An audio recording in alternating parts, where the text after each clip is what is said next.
बिस्मिल्लाहिर्रहमानिर्रहीम। आज का हमारा टॉपिक 10th क्लास का फिज़िक्स का image location by lens equation और इसके साथ कुछ न्यूमेरिकल जो उनसे हैं वो समझने की कोशिश की जाएगी। तो एक था हमारे पास मिरर फार्मूला, यहाँ भी हमारे पास क्या आएगा कि लेंस फार्मूला दोनों सेम है और उसी से हमारे तमाम न्यूमेरिकल भी क्या होते हैं, सॉल्व होते हैं। और है क्या वो 1/f is equal to 1/p plus 1/q।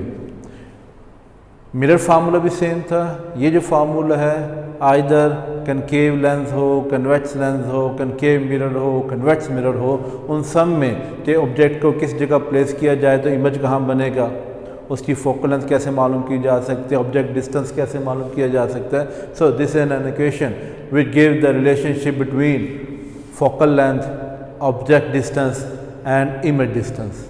This is called lens formula और लेंस इक्वेशन। यही मिरर के साथ भी है और यही लेंस के साथ भी है। अब इसमें कुछ साइन कन्वर्जेंस हैं। साइन कन्वर्जेंस अच्छे तरीके से याद होने चाहिए। जहाँ तक मिरर की बात करूँ तो मिरर में हमने पढ़ा था जो कनकेव मिरर की फोकल लेंथ पॉजिटिव मानी गई थी, कनकेव मिरर। और कन्वेक्स मिरर की जहाँ तक बात की जाती है तो कन्वेक्स मिरर की फोकल लेंथ क्या ली जाती है, नेगेटिव ली जाती थी।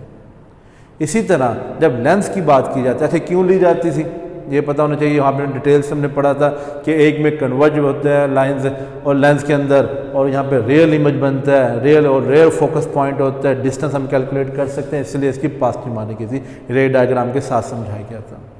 जब आ जाती है लेंस की बात, कन्वेक्स लेंस जो हमारी आंखों के अंदर भी मौजूद होता है, सेंटर से थिक और एजेस से थिन होता है। कन्वेक्स लेंस की फोकल लेंथ क्या होती है, पॉजिटिव।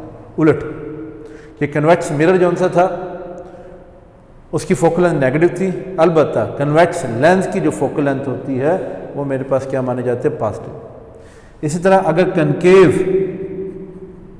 लेंस आ जाए तो इसकी फोकल लेंथ क्या होती है, नेगेटिव। और ये तमाम न्यूमेरिकल में पुट किए जाती है ऑलमोस्ट। और इसके न्यूमेरिकल बहुत इंपॉर्टेंट है। अगर आप पिछले 7-8 साल देखें तो 7-8 साल में ये जो यूनिट है लेंस वाला, इसके न्यूमेरिकल अक्सर पेपर में आते हैं और लॉन्ग क्वेश्चन में भी आते हैं, शॉर्ट में भी आते हैं। तो इनमें कन्वर्जन, साइन कन्वर्जन बहुत ज़्यादा इंपॉर्टेंट है। अगर आप एक प्लस के बदले माइनस लिख देंगे या माइनस के बदले प्लस लिख देंगे तो आपको पूरे का पूरा न्यूमेरिकल क्या हो सकता है, गलत हो सकता है। फोकल लेंथ के लिए ये बातें याद रहें कि कौन सा मिरर दिया गया है या कौन सा लेंस दिया गया है, ये अच्छे तरीके से साइड पे आपने लिख लेना है। और हर न्यूमेरिकल में ये चेक करना होता है कि either concave mirror is given और convex mirror is given, concave lens is given और कन्वेक्स लेंस इज गिवन, तो उसके साथ फोकल लेंथ के साथ positive negative sign according to given condition लिखा जाएगा। मजीद हमारे पास ऑब्जेक्ट डिस्टेंस, जितने न्यूमेरिकल्स हैं उसमें ज़्यादातर ऑब्जेक्ट डिस्टेंस पॉजिटिव माना जाएगा। पी की वैल्यू जो ऑब्जेक्ट डिस्टेंस है वो जितने न्यूमेरिकल्स हैं उसमें पॉजिटिव लिया गया है। अलबत्ता साइन कन्वर्जन में एमसीक्यू में दे दिया जाता है कि अगर मेरे पास कोई लेंस है, लेंस के अगर लेफ्ट साइड पे कोई ऑब्जेक्ट हो, अगर नॉर्मली आपने देखा जैसे रे डायग्राम बनाई गई थी, ऑब्जेक्ट किधर रखा गया था, लेफ्ट साइड पे, तो अगर ऑब्जेक्ट लेफ्ट साइड पर है तो पी की वैल्यू पॉजिटिव होगी। लेकिन अगर ऑब्जेक्ट को मैं राइट साइड पर रखता हूं, राइट साइड पर, तो यहाँ पे पी की वैल्यू क्या मानी जाएगी, नेगेटिव। तो ये एमसीक्यू में दे दिया जाता है कि अगर if the object is placed on the right side of the lens then this value is taken as negative. और अगर इमेज की बात की जाए, जितनी आपने रे डायग्राम देखी थी, अगर इमेज बन रहा हो किस साइड पर, इमेज की बात की जाए, इमेज अगर राइट साइड में बन रहा है तो पॉजिटिव माना जाता है, और अगर इमेज लेफ्ट साइड में बन रहा हो तो मेरे पास वो क्या माना जाएगा, नेगेटिव माना जाएगा। और फिर चंद अल्फाज हैं, जब भी लफ्ज़ इस्तेमाल किया जाएगा वर्चुअल, इमेजिनरी, वर्चुअल का लफ्ज़ या इमेजिनरी का लफ्ज़ या बिहाइंड का लफ्ज़, तो इस सूरत में क्यू की वैल्यू हमेशा क्या लेनी है, आप लोगों ने नेगेटिव लेनी है। क्योंकि इसके बाद हमने कुछ न्यूमेरिकल वगैरह सॉल्व करने की कोशिश करूंगा, समझाने की कोशिश करूंगा, तो इसमें ये कन्वर्जन जो सी है ये अच्छे तरीके से आपको क्या होना चाहिए, पता होना चाहिए। एक और छोटा सा एक फार्मूला आपको समझाया गया था, मैग्नीफिकेशन। जो समरी का जो पांचवा पॉइंट था, मैग्निफिकेशन स्मॉल m से रिप्रेजेंट की गई थी और फार्मूला था इसका height of image to the height of object which is equal to Q by P. तो ये साइन कन्वर्जेंस अच्छे तरीके से याद हो, एक फार्मूला ये मैग्निफिकेशन का अच्छे तरीके से याद होना चाहिए, और ये lens formula, mirror formula, lens equation, mirror equation भी कह सकते हैं। ये तीन चार चीज़ें अगर याद हो तो हम इस चैप्टर के न्यूमेरिकल का आसानी से सॉल्व कर सकते हैं। दोबारा रिपीट कर देते हैं मैग्निफिकेशन का formula, H I height of image, H O height of object, Q image distance, P object distance को रिप्रेजेंट करता है, एफ फॉर फोकल लेंथ, किसकी फोकल लेंथ पॉजिटिव होती है, किसकी फोकल लेंथ नेगेटिव होती है, वो पता चलता है कि वो कनकेव मिरर है, कन्वेक्स मिरर है, या कन्वेक्स लेंस है, या कनकेव लेंस है। तो convex lens positive, concave mirror positive, convex mirror की फोकल लेंथ नेगेटिव होती है, जबकि कनकेव लेंस की फोकल लेंथ क्या होती है, नेगेटिव होती है। ये बेहतर होगा आप इस चैप्टर के साइड पर किसी भी जगह आप ये है ना याद कर लें, ब्लॉक बना के लिख लिया जाए कि कब पॉजिटिव लेना है, कब नेगेटिव लेना है। इमेज कब नेगेटिव लिया जाएगा, जब ये तीन लफ्ज़ इस्तेमाल किए जाएंगे, वर्चुअल का लफ्ज़ इस्तेमाल किया जाएगा, इमेजिनरी का लफ्ज़ इस्तेमाल किया जाएगा, और बिहाइंड का लफ्ज़ इस्तेमाल किया जाएगा। तो क्यू की वैल्यू क्या लेनी है आपने, नेगेटिव। अलबत्ता न्यूमेरिकल्स में पी जो ऑब्जेक्ट डिस्टेंस है न्यूमेरिकल्स में वो सब पॉजिटिव है, बट फॉर एमसीक्यू अगर ऑब्जेक्ट लेफ्ट साइड पर है it take as positive, and if is on right side then the object distance will be taken as negative. ये पेज नंबर ऑब्जर्व करेंगे 51 और 52 पे कन्वर्जेंस के मुतालिक सारी चीज़ें लिखी गई हैं। अब जरा कुछ न्यूमेरिकल्स को स्टडी करते हैं। जहाँ तक न्यूमेरिकल्स की बात आती है तो इसमें से अब तक 3 न्यूमेरिकल हम कर चुके हैं। न्यूमेरिकल नंबर 1 मैंने आपको समझा दिया गया था, न्यूमेरिकल नंबर 4 भी हमने किया था, और एक सेकंड लास्ट न्यूमेरिकल जिसमें क्रिटिकल एंगल के मुतालिक पूछा गया था वो डिस्कस कर चुके थे। आज जो उनसे है सेकंड न्यूमेरिकल के बाद थर्ड न्यूमेरिकल, और थर्ड के बाद 5 न्यूमेरिकल, या जितना कोशिश करेंगे आपको समझाने की बात है। तो सेकंड न्यूमेरिकल अगर हम रीड करें तो सेकंड न्यूमेरिकल कुछ इस तरह बयान किया गया है कि if object of 30 centimetre toll, second numerical N object 30 centimetre toll, तो एक हाइट ऑफ ऑब्जेक्ट है कितनी, 30 सेंटीमीटर। एक ऑब्जेक्ट है 30 सेंटीमीटर टॉल है और एक कनकेव मिरर से रखा गया है 10.5 सेंटीमीटर के डिस्टेंस पर। अब ये 10.5 ऑब्जेक्ट है 30 सेंटीमीटर टॉल है, तो लेट्स सपोज ये मेरे पास ऑब्जेक्ट है 30 सेंटीमीटर टॉल है और एक मिरर से 10.5 सेंटीमीटर के फासले पे रखा हुआ है। और कौन सा मिरर है, कनकेव मिरर, और कनकेव मिरर की जो फोकल लेंथ गिवन है वो है 16 सेंटीमीटर। ये गिवन डाटा है। An object 30 centimetre tall is placed at a distance of 10.5 centimetre from a concave mirror whose focal length is 16 centimetre. Calculate, दो चीज़ें मालूम करने के लिए कहा गया है। एक तो इमेज डिस्टेंस मालूम करना है, क्यू की वैल्यू मालूम करनी है। सेकंड नंबर पे जो मालूम करने के लिए कहा गया and how high is it, height of image भी मालूम करना है। हाउ हाई इज इट, कि इमेज जो बनेगा वो कितना ऊंचा बनेगा, ये दो चीज़ें मालूम करनी। तो पहले नंबर पे क्यू मालूम करना है। अगर आप डाटा में चेक करें तो पी की वैल्यू भी गिवन है, एफ की वैल्यू भी गिवन है, और मिरर कौन सा दिया गया था, कनकेव मिरर। कनकेव मिरर की फोकल लेंथ पॉजिटिव होती है, लिहाजा एफ के साथ ये 16 सेंटीमीटर प्लस से लिखा रहने दिया जाएगा। तो जहाँ तक सोल्यूशन की बात आती है तो पहले हम मालूम करते हैं ए पॉइंट जिसमें क्यू मालूम करना है। लेंस फार्मूला लिखेंगे 1/f is equal to 1/p plus 1/q। इसमें ज़रा वैल्यूज पुट करेंगे। एफ फोकल लेंथ है कितनी गिवन है, 16। पी ऑब्जेक्ट डिस्टेंस है कितना गिवन, 10.5। एंड क्यू हमने जो इमेज डिस्टेंस है वो क्या करना है, मालूम करना है।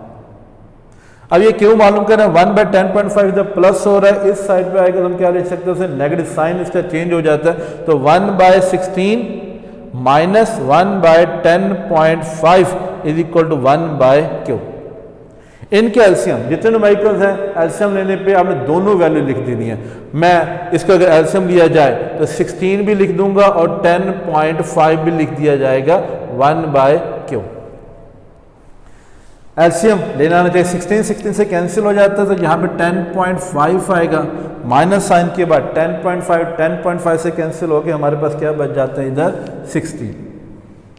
चेंज हो जाती है वैल्यूज रेसिप्रोकल लेने के बाद।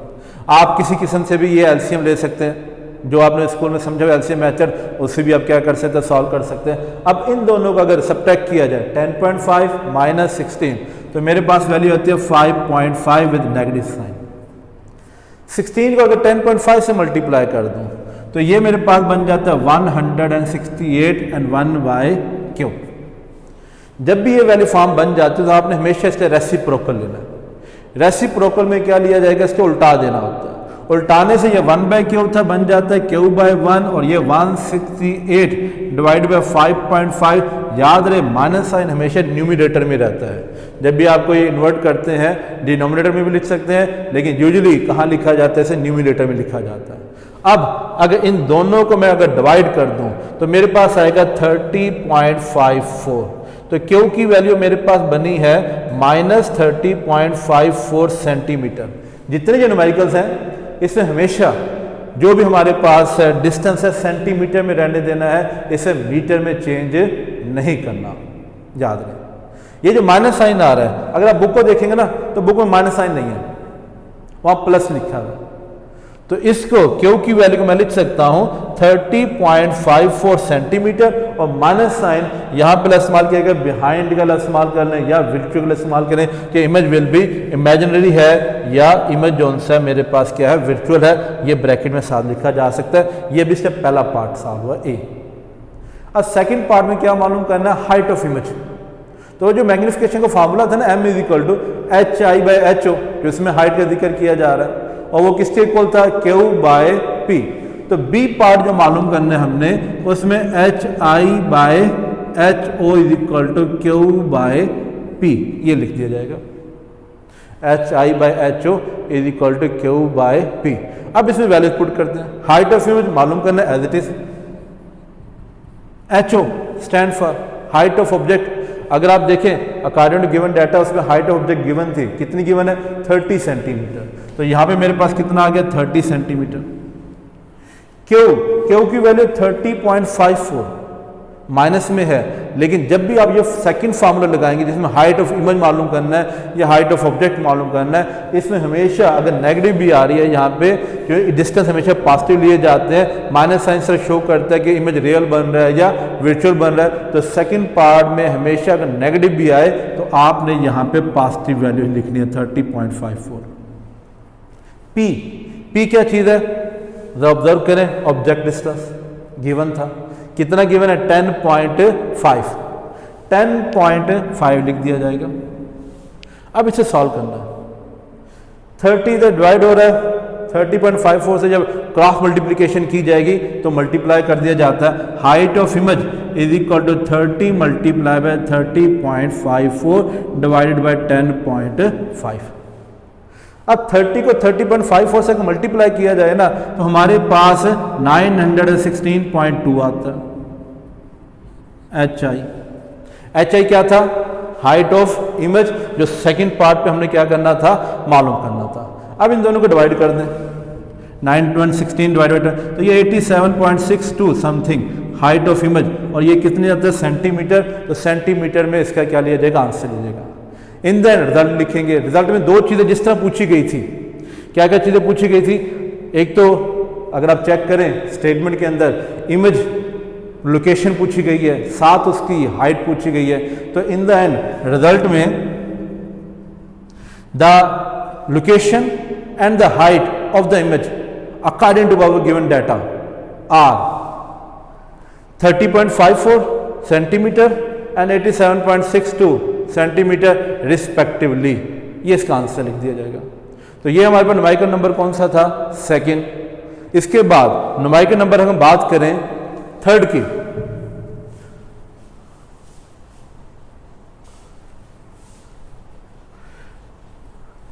न्यूमेरिकल नंबर थर्ड में कुछ इस तरह कहा गया है कि ऑब्जेक्ट और image are of the same height, कि कोई height of object and image are of the same height, की जितना ऑब्जेक्ट मेरे पास है उतने उससे क्या बनता है, इमेज बनता है।